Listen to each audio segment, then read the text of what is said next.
So, hi, my name's Dave. Back in the garage. I haven't been out here in a long time, and I'm still alive. So, and as you can tell, I haven't done shit. So anyway, life has kind of gotten in the way, and got other priorities and other places for putting your time and money, and one thing leads to another. One day you lose momentum, and next thing you know, you have a car that's been sitting here for years. So the last video I made was it's coming up on 4 years now. Actually, that's the last, and I was working on the engine at the time, and I still am working on the engine. Well, it's yeah. So yeah, it sucks. Anyway, sorry I spent so much time. When I get notifications when I get subscribers come in, or when a subscriber subscribes, a little thing comes up, and I'm like, oh, that's really cool, but also makes me feel bad that it's pretty much a stale channel. But originally I didn't really intend to really do YouTuber kind of stuff. I mean, I did it because, well, I had the cameras and stuff. And I also wanted to kind of take pictures and video of as I was going along and making sure I could put this thing back together again. Actually, I'm still not convinced I can do that, but anyway, hopefully I will. So, and there was there's other, there wasn't a lot of videos I could find on YouTube about the 944s. I mean, there's a couple of guys who are great, and they still are. I know Ed Redez, he was one. I watched his stuff on a loop so many times, and there was back then I didn't Van Stevens, I think, something like Stevenson, something like that. Anyway, he was he had some stuff that was really good. Plus he had a nice voice too. But and then there was there's a German guy that you'd see, he did all these different things, and then of course it was in German. So, but anyway, I couldn't find a whole lot of 944 stuff out there at the time, but so I thought, well, I'll just start doing some stuff. And I'm not a mechanic by no stretch of the imagination. I'm just a regular guy trying to do some stuff, and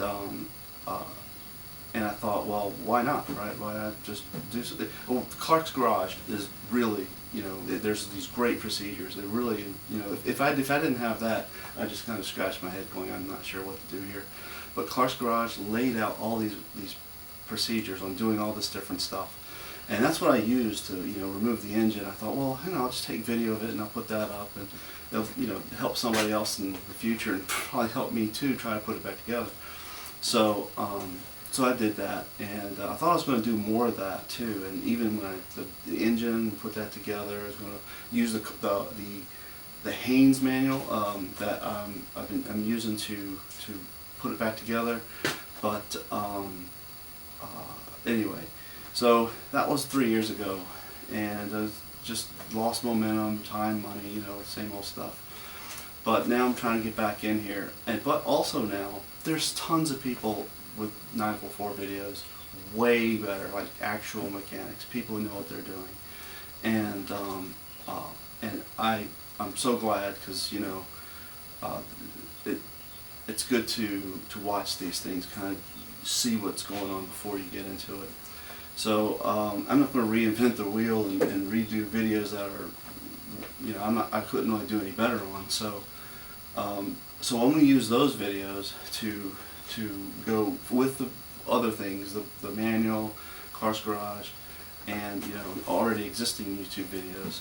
And I'm just going to go through my experience doing them, what I came across. Some mechanics are great, they're really knowledgeable, but they make some assumptions that you may not, might not know, or maybe some little tricks or something that, like, I didn't get that. So anyway, so I'm going to just record my experience, probably a bunch of time lapses or something, but and just talk about what I came across and questions I have, when I did them. So anyway, I'm still around, and I'm working, and hopefully I'll get this thing done at some point. And my son also, he's kind of inspiration for doing this too. He's, you know, for the longest time I tried to get him involved, but he just wasn't interested. But now he's a bit more interested, so you may see him popping around here doing stuff too. So anyway, and move on. And thanks for watching. I guess. Hey, so you're probably wondering, as I often wonder, you know, what am I doing? What am I doing here?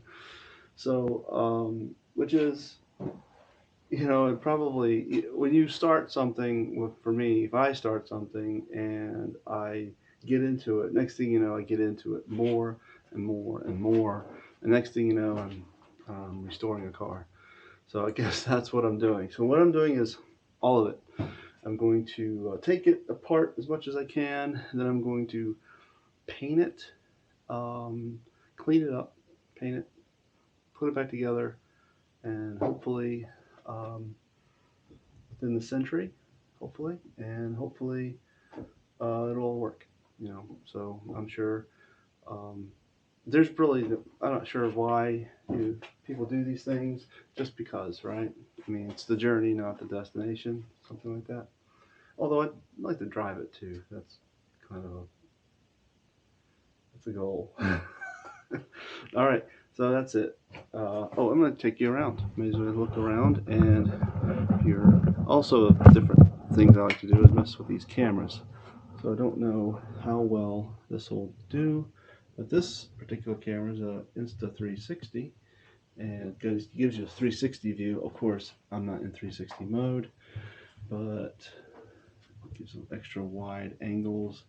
Probably looks a little wonky, but this is really the state of the car at the moment. And if you notice, some of the work has been done. I'm in the middle of stuff. I haven't taken. I've actually taken videos of it, but I haven't posted them. Or maybe I haven't posted them. I don't know.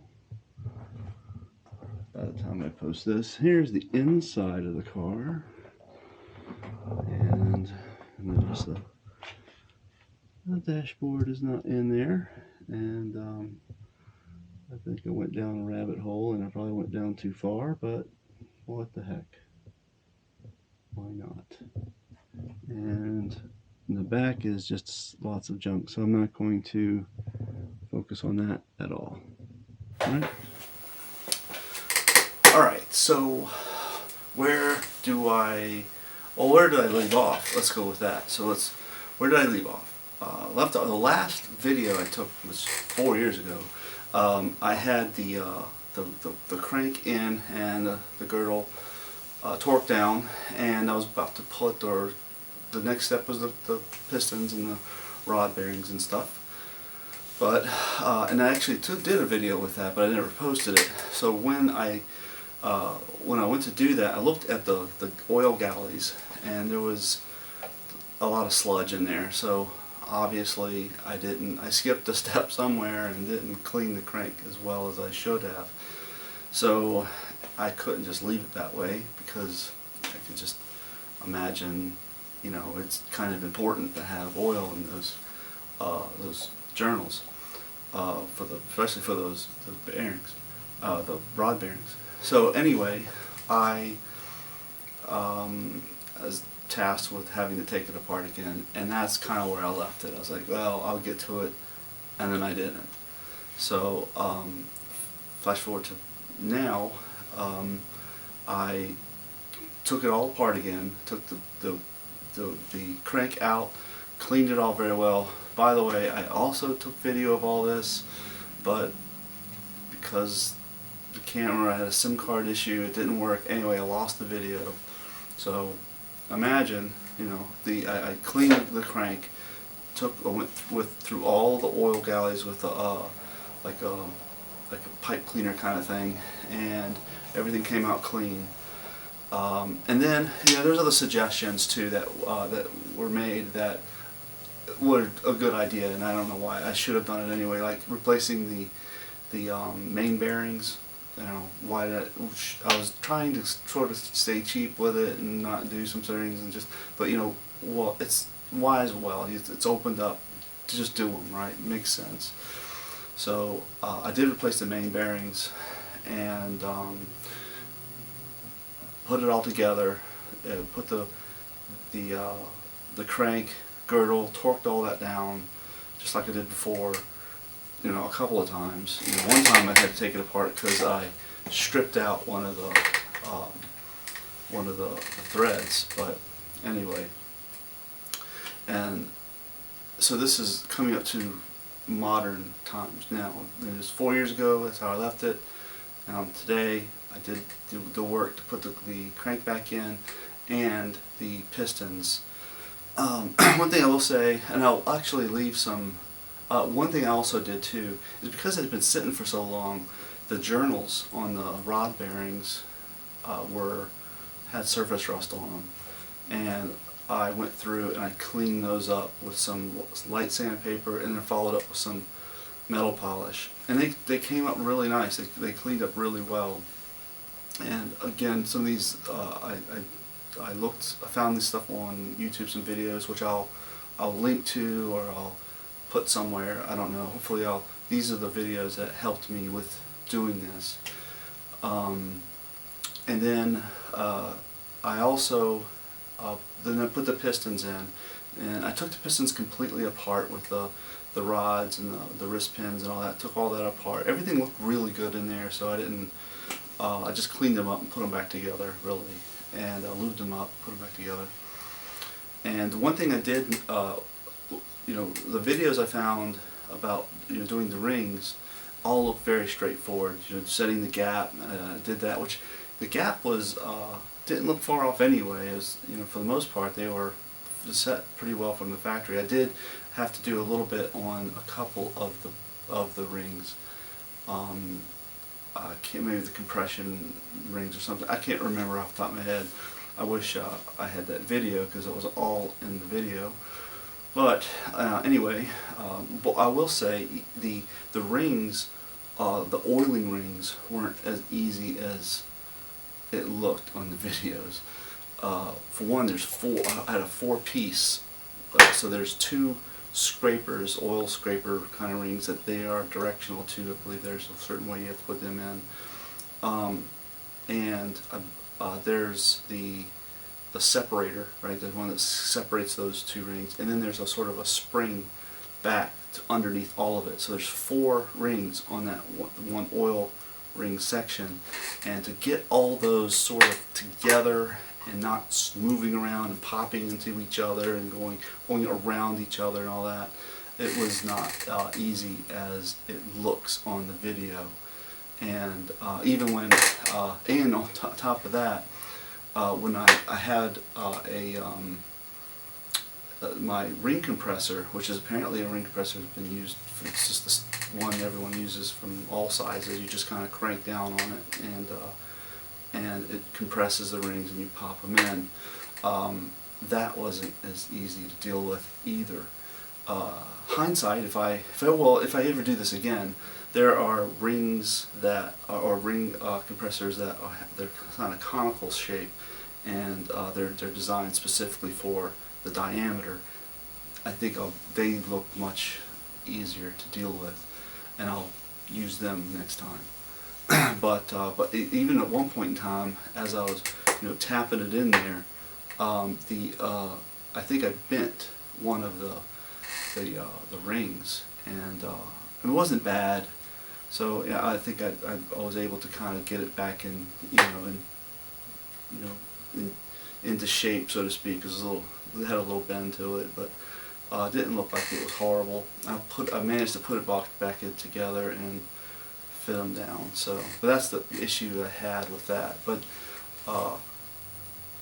other than that, after I put the pistons in and torqued down the rod caps, then I did the oil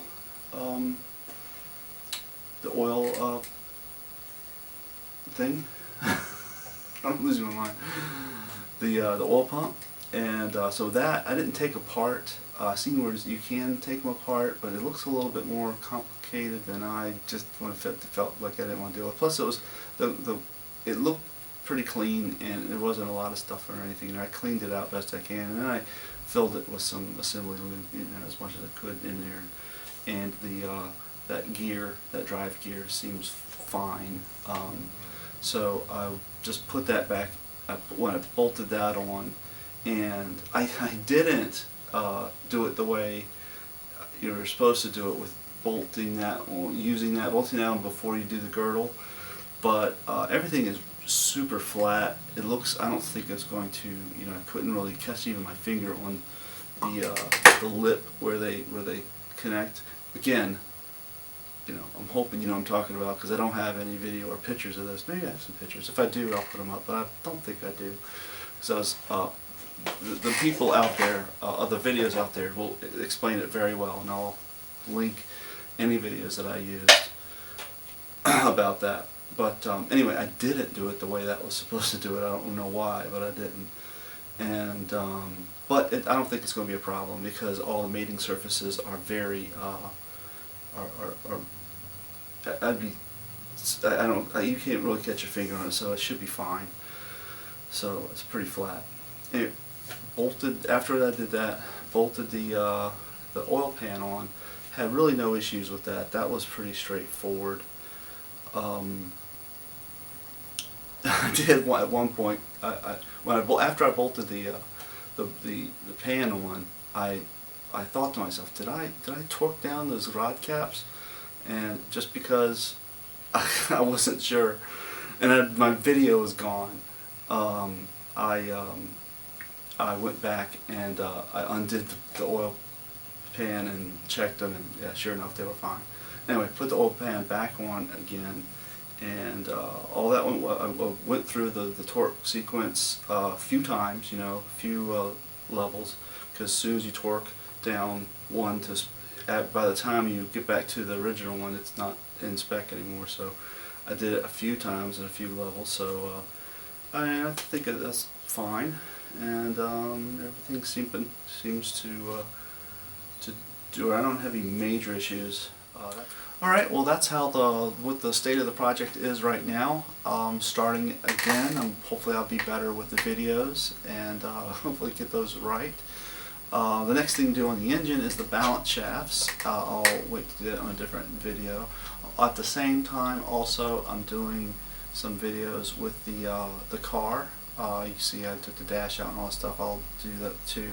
So I'm doing them kind of simultaneously as I get parts in and everything with the engine and things I don't know that I need or something. I'm not going to wait. I'm going to just continue with the car. So anyhow, thanks for hanging in there, and I'll hopefully be a little better about putting out these videos. All right, thanks a lot.